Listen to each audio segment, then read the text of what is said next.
Os casos de pneumonia aumentaram em vários estados brasileiros nos últimos meses e é motivo de preocupação. No ano passado, mais de 86 mil pessoas morreram no Brasil em consequências da doença. Isso são números do Ministério da Saúde. Nós vamos entender mais sobre a pneumonia, como se proteger, com a ajuda agora do pneumologista, o Dr. Sérgio Pontes Prado. Dr. Sérgio, mais uma vez, obrigada por ter vindo, viu? Bom, a gente tem os casos aumentando, a preocupação também. O que a gente pode falar dessa, eu não sei se eu posso falar tipo, né? Mas desta pneumonia que vem agora em 2024, que é chamada de pneumonia silenciosa. Isso, a pneumonia ela é uma inflamação dos pulmões que pode ser causada por várias coisas, né? Vírus, bactérias, fungos e outras. E naquele paciente que às vezes tem a sua imunidade mais reduzida, é um paciente idoso, é uma criança, é um paciente que tem, por algum motivo, a sua imunidade mais rebaixada, é uma doença que pode levar ao óbito, inclusive. Pode complicar, Pode principalmente complicar. se tiver doença crônica. Isso, os principais sintomas é tosse, falta de ar, é dor no corpo, é febre, mas existem alguns casos que os sintomas ou eles são muito leves ou eles são inexistentes. Então, popularmente é chamada como pneumonia silenciosa. É uma pneumonia de difícil diagnóstico, porque no primeiro contato, às vezes, nem mesmo no exame físico a gente não consegue diagnosticar. Às vezes ela passa como uma gripe, um resfriado, e até um dos motivos, né, da gente orientar o paciente a ficar observando 48, 72 horas após o tratamento. Se houver piora ou persistir os sintomas, é bom retornar para o médico reavaliar. E aí a gente tem a questão da tosse, que muita gente às vezes quando percebe alguém que está tossindo ou a própria tosse, fala, meu Deus, será que pode ser a pneumonia? A tosse, ela tem uma característica específica, doutor Sérgio?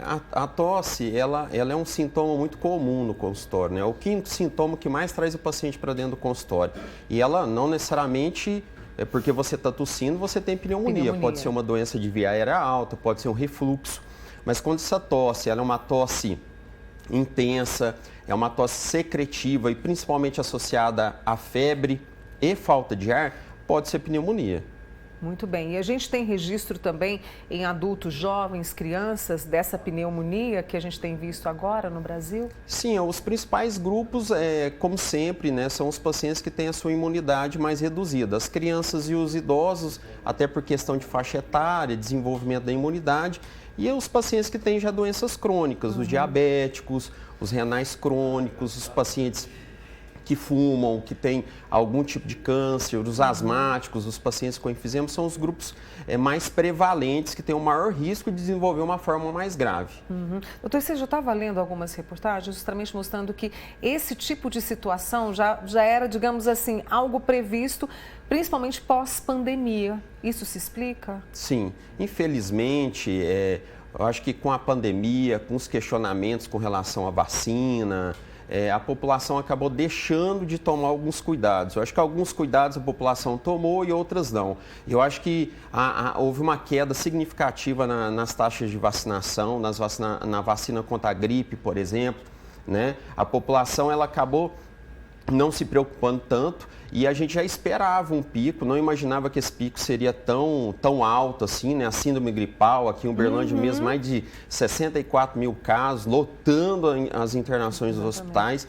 E outras coisas, né, que estão relacionadas, má alimentação, o tempo seco também influencia muito, essa variação climática que a gente está tendo agora, ela é muito propícia para doenças respiratórias. A gente tem vacina para pneumonia, doutor Sérgio? Nós temos a vacina antipneumocócica, existem alguns tipos no mercado, a 13, a 15, a 23, que é indicado principalmente para os grupos de risco. A população acima de 65, 70 anos teria uma indicação no mínimo relativa a estar tomando essa vacina. Além de outras, né, da gripe anualmente, da vacina contra o Covid. Hoje a gente tem uma vacina muito interessante, que é a vacina contra o vírus sincial respiratório, que é um vírus que leva a muita internação também por pneumonia viral, e a vacina contra o herpes zoster. Tem uma amiga nossa aqui, a Eliana, né, que está perguntando o seguinte: como é que se transmite a pneumonia? Como é que se pega? Vamos falar no popular, né? Como é que a gente pega a pneumonia? E ela ouviu falar que aves poderiam, eu estou trazendo a dúvida dela, que aves poderiam transmitir. De maneira geral, independente se é vírus, bactéria ou fungo, a transmissão, na maioria das vezes, ela acontece por gotículas respiratórias, no espirro, na tosse, até na fala. Isso geralmente a gente vê na pneumonia viral, né? Tá. Que é uma forma de maior contágio, igual aconteceu com o Covid, né? Inclusive, essa história da pneumonia, ela acabou sendo mais levantada depois da pandemia, que era muito comum essa pneumonia silenciosa no paciente com Covid, que era um paciente que tinha, às vezes, pouquíssimos sintomas, mas quando fazia o exame a gente via uma baita de uma pneumonia, né?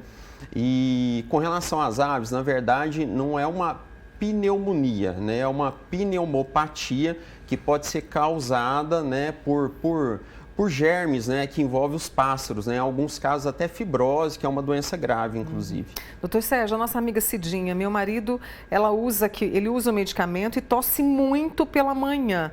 Ele corre o risco de ter pneumonia e ele tem a imunidade baixa. Ele toma esse remédio aqui, doutor Sérgio, eu não gostaria de falar o nome. Sim, já viu? Vi. Né? Conseguiu ver? Então, e aí ela queria saber, né, por ele ter imunidade baixa, se ele corre o risco, está tossindo bastante, qual seria a orientação?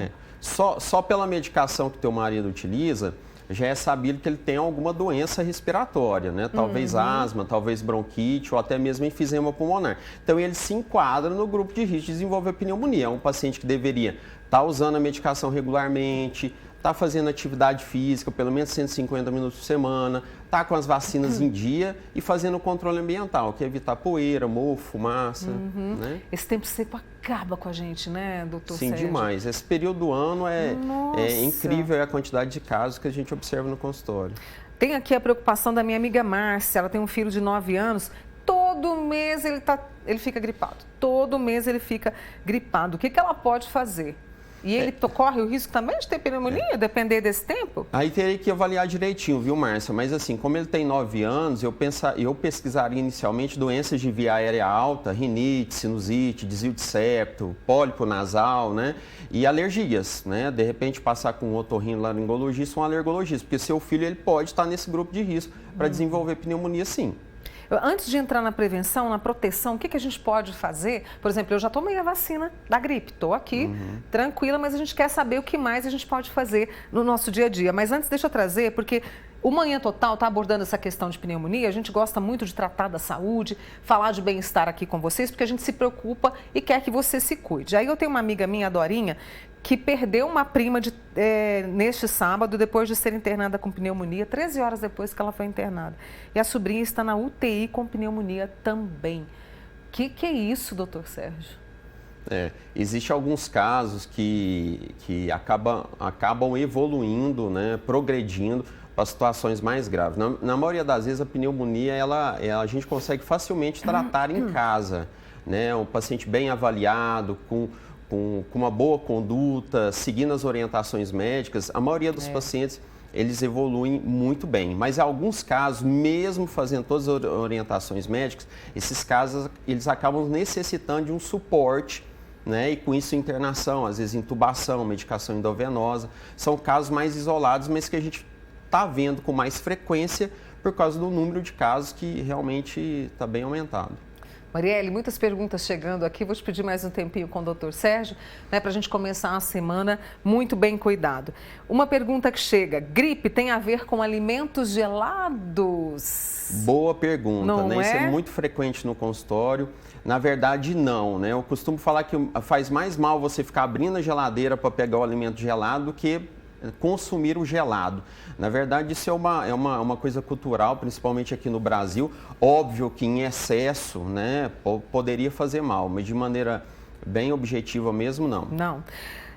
Em relação ao ano passado, aumentou muito, né? Aqui uma telespectadora, 60 mil casos foram registrados. É muita coisa, né, doutor Sérgio? Muito. Geralmente, final de ano, carnaval, como existem as aglomerações e logo depois vem as estações, né, o outono, enfim, é natural a gente ficar mais aglomerado, diminuir a ventilação no nosso ambiente. Isso aí, somado ao tempo seco, a gente perde uma película protetora, né, e com isso fica mais fácil os germes, né, em contato com a nossa via aérea acabarem se desenvolvendo. Aí esse autocuidado, ele é importantíssimo, né? E o cuidado com os outros também. Demais, quer dizer... a gente até fala muito no consultório, são orientações de vó, né? Boa hidratação, atividade física, boa alimentação, boa noite de sono. A maioria das vezes chega a proteger aí 80%, 90%. Claro que as vacinas influenciam muito, né? E o controle ambiental é muito importante. Cachecolzinho de manhã, porque tá frio, eu saio 10 para 5 de casa, tá frio. Isso também pode ajudar, né, pode, doutor Sérgio? Certeza. Quem tem sinusite corre o risco de pneumonia, ela fica com a cabeça dolorida, o nariz fica fungando muito. E gripe e tosse repentina podem ser pneumonia? Pode. A sinusite é uma doença de via aérea alta, né? A sinusite ela pode ser bacteriana também e ela é fator de risco para desenvolver pneumonia. A questão da tosse, da coriza, né, é aquela história de sempre, né? Pode ser uma rinite, pode ser até mesmo uma sinusite, uma faringite. Aí teria que avaliar, ver se isso aí é crônico, né? Às vezes é subagudo, é só daquele momento, é só uma irritação passageira, mas em algumas situações tem que entrar até com antibiótico. Esse é o Dr. Sérgio Pontes Prado, pneumologista, com essas explicações claríssimas para a gente se cuidar e evitar a pneumonia e procurar ajuda quando necessário. Muito obrigada, viu, Dr. Sérgio? Agradecido. Espero revê-lo, viu? Muito obrigada.